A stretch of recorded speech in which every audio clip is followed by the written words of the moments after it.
When I was growing up, everybody's parents were strict, and all adults were strict, and especially every teacher was strict.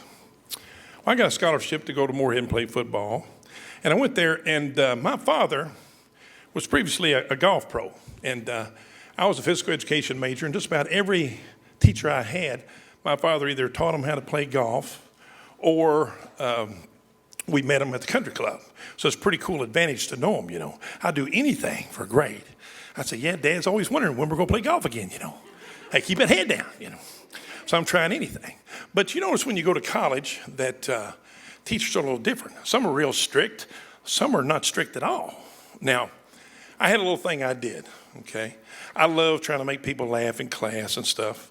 So I'm going to give my teacher a full dose the first day of class, everything I got. If they can handle it, I'll stay in there. If they can't, I'm out. I'll drop out, okay?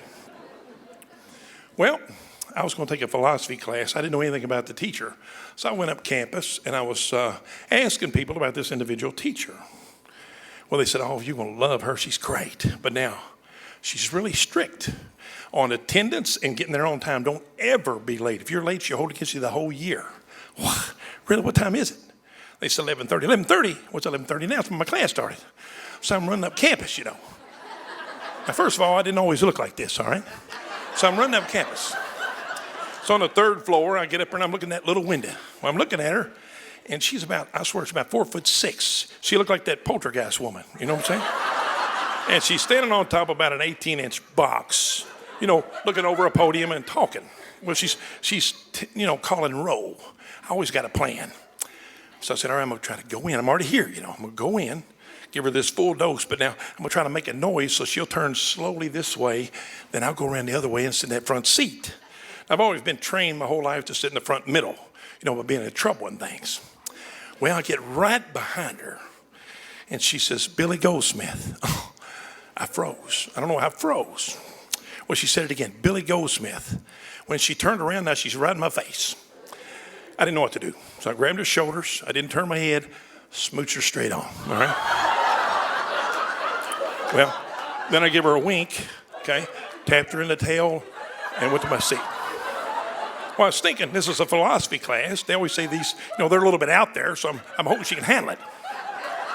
Well, I ran around, sit in my front seat. I sat down, didn't look up, didn't even put my books down, thinking she's either going to kick me out or call security, I'm sitting there, and she looked over that podium. She said, that right there, that's my kind of guy right there. I said, hey! Well, class is going on, and over my head. I'm the dumbest one here by far. Well, I'm already here, so I'm going to go up and see her afterwards, explain myself, and my plan B is I'm trying for this personality grade, okay? I'm going in here, I'm talking about maybe mowing her grass, moving some stuff, or whatever it took. Well, I went in there and explained why I did what I did, got nervous. She got a good laugh out of it, and I said, well, now, hold on now. My father he's recently bought a liquor store, and Moorhead's dry, and by chance, do you partake of the alcoholic beverage? And she said, Billy, I hate to say it, but I'm pretty near a wino. I said, bingo.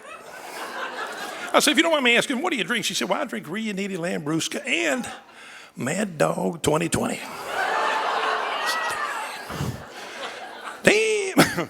I said, that's what Fred Sanford and Grady drink. That's Ripple, Well, I said, I got that.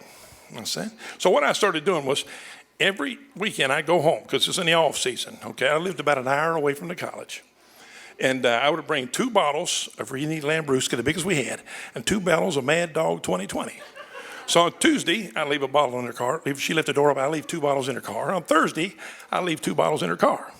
It's become pretty expensive, but it was on Dad, so it was no big deal, Well, 15 weeks went by, and finally at the end of class one day, she said, Billy, could you please come up here after class? I said, yeah.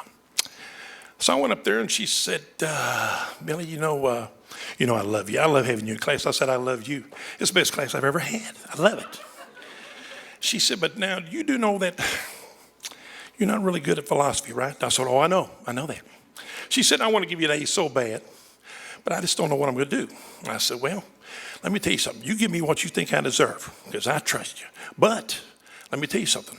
I got another bottle of Mad Dog and Riunite out there in the car ready to give to you, with your name on it. She said, hold on a minute. Looked through her grade book. Looks like you got a little extra credit here that I forgot to see. Looks like you're going to get that A after all. I said, good. Well, she said, matter of fact, don't even come back the last 3 weeks. That was great for me. Well, I went home for the summer, and when they sit back then, they send your grades at home. Believe it or not, I somehow let my dad manage to get those grades first. Well, he opened it up and said, son, you got an A in philosophy. I said, yeah. He said, I thought you was crying and whining about that class. I said, I was whining. But once I found out she was a whiner, hey, it was all good. And I said, Dad, I want to tell you something. I want to thank you because you helped me more in this class than you actually ever know. Thank y'all so much.